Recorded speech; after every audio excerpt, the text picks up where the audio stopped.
an incredible angry run. If Kyle Brandt was on this show, actually, I think his ears and his shoulder pads are ringing right now just watching that. That was former NFL running back, but current head coach of the UCLA Bruins, which also happens to be his alma mater, DeShaun Foster. And he's at the table. What's up, Coach?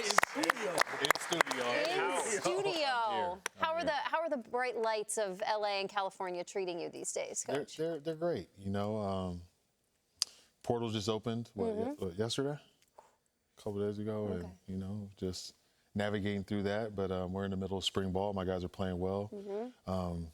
Competition is up high. We're just enjoying what's going on right now, and you know, I'm gonna continue to bring in guys that can help this program and get us to where we need to be. Absolutely, but you also have to have some pride in the guys that are moving on in the next part of the process. Your NFL draft prospects, but also because you were a part of that yourself. You were the 34th overall pick back in the 2002 draft. What are your memories? And the question says best memories, but there also might be some challenging ones that pop up in the pre-draft process that you remember. I was pissed because I was the 34th pick and didn't make the first round. That's incredible. That's what you remember. You know, so that's the first thing that comes to mind. But no, I was excited to get drafted back to Carolina. So I'm originally from North Carolina. Okay. My dad was in the military. We got stationed to Orange County, and we stayed out there. And then just getting drafted back home because everybody on both sides of my family is in Charlotte. So it was exciting to go back home and be able to play in front of my family. Some people might think that's touchdown I want to see. I'm sorry, I want to see the dive. I'm waiting for that one. Some people might be bothered by that, like, oh, I wanted to go somewhere different, or I don't want to be near all this family. But that was something that actually helped you, and you were excited about. I was excited about that because playing at UCLA in college, a lot of my family didn't get to see me play. Yeah. You know, so it was just cool that they were able to see basically my whole career. So that anger kind of alleviated maybe once you got the jersey on. Okay, cool, that's good. You think back to when you were drafted to now, the media has changed, right? Like think of this show, this set, a lot of opinions, right? You could live in the quote of praise and blame are all the same at times. But as a young athlete, sometimes you hear criticism. When you think about your draft process, and now you're mentoring guys through a draft process, how were you able to process it yourself when you went back home, as you referenced earlier, against some of the things that people said about you within your draft profile? At the time, you probably let that stuff bother you or motivate you on whatever you're hearing or whatnot. But if I can go back, you know, you're never as bad as they say, you're never as good as they say. So, you know, just always come out there and just compete and play hard every day and everything will work out. Yeah. You got several players getting ready to go on the draft. Like, what's some good advice that you've been giving them to prepare them, obviously, for draft day and post-draft day? So when we were talking to our guys about getting ready for the combine, just be yourself. Yeah. You know, we have a lot of highly intelligent guys that can come in there and really articulate what they've done on the field and what the rest of the defense or offense does. So make sure that you let them know exactly what you know and how you can line up everybody else on the field. Yeah. Showcase that UCLA education. There you go.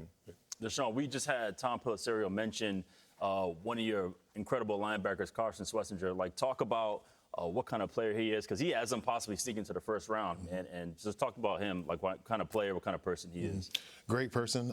He's a player that waited to get his opportunity, and as soon as he got that, it took off. You know, he was somebody that we had a relationship because he was on scout team. Right. And he was somebody that I always like, are my running backs looking at the hole? How are they giving away where they're running? You know, just give me any kind of tips that you can see. And he would always just give me good insight. And that's how I knew, like, this guy's really a student of the game. But he was always on all four core special teams. He's a guy that, you know, he was playing. He just wasn't playing linebacker. Right. But once he got on the field, we couldn't take him off. That's dope. So many talented players on that defense. You referenced Carolina. I love that Sal Sinceri was on that staff. Now your offensive coordinator is his son, Tino, who was like a ball boy way back in the day. Navigating the quarterback room, you're navigating the portal. Like, what has it been like here with a new staff as well as a chaotic time in college football, especially these 10 days here with the portal being open? I really enjoy my staff. You know, Tino's fiery. He's a young, aspiring coach that really wants to get out there and show that he has the ability to lead the offense. And, you know, he played quarterback, so I'm excited about that. But, you know, he's similar to his dad. You know, his dad's a D-line coach, played linebacker at Pittsburgh. He played quarterback at Pittsburgh. So there's a little bit of competition in there. But we actually played Pittsburgh in the bowl game, so he has one up on me. Yeah, we get a little bit love.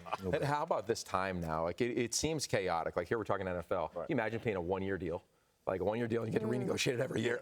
You get to do that now, like in literal real time with your roster. How is UCLA positioned to navigate that? And of course, there's a ton of news around that in the quarterback room right now.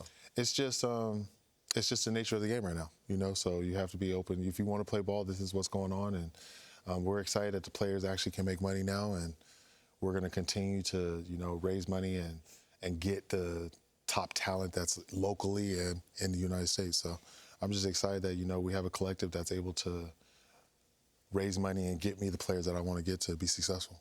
Okay, Coach, I have a two-part question. Okay.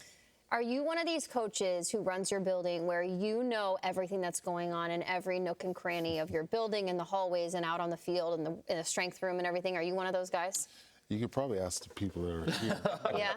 You think you're like that? Yeah. So when a future Hall of Fame quarterback who lives in Malibu wants to go throw in the off season and just show up on someone's field, how does one navigate that request? And were you aware that Aaron Rodgers was going to show up and work out in Westwood? We actually can't tell you if we were aware or Okay. not, but we made sure that it was open.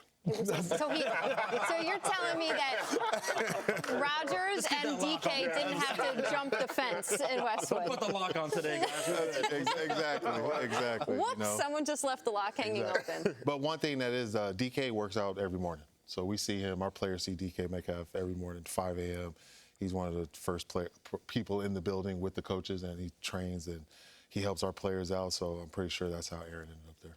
Were you on site when that workout happened?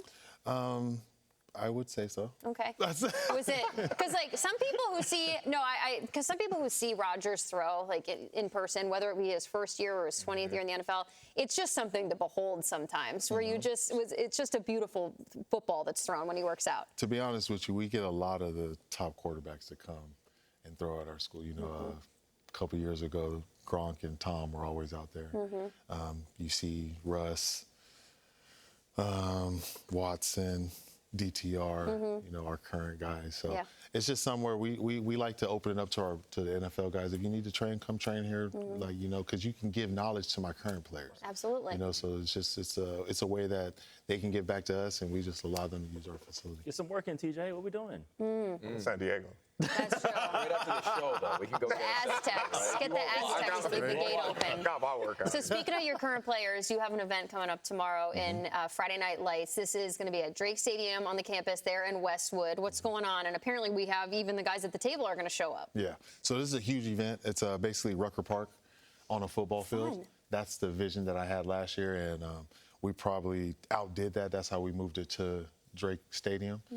We needed just a little bit more space. We had easily 6,000 people just on the field, recruits, alumni, donors. So it was an amazing event.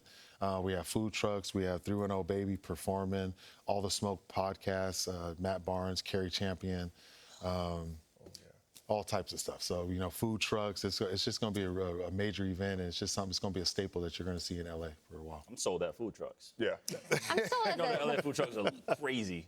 the podcast going. That's awesome. That's really smart, dope. Coach. We That's appreciate dope. you so much coming in. Will you come back again? Most definitely. Anytime Absolutely. you guys want to have me on, I'm Okay, here. cool. You're running the highlights. Right? Yeah. Let us know when that gate's open for us, okay? We'll show Right, up and we'll come do some workouts, all right? Well, you guys are going to give me a little bit of street cred because, you know, I hope my players see all this and, you know, I don't have to answer these questions. Nice. Just watch GMFB and you'll hear the answers. Exactly. DeShaun Foster, everybody. Appreciate you so much. Thank you. Thanks for having me. Absolutely. Let's go.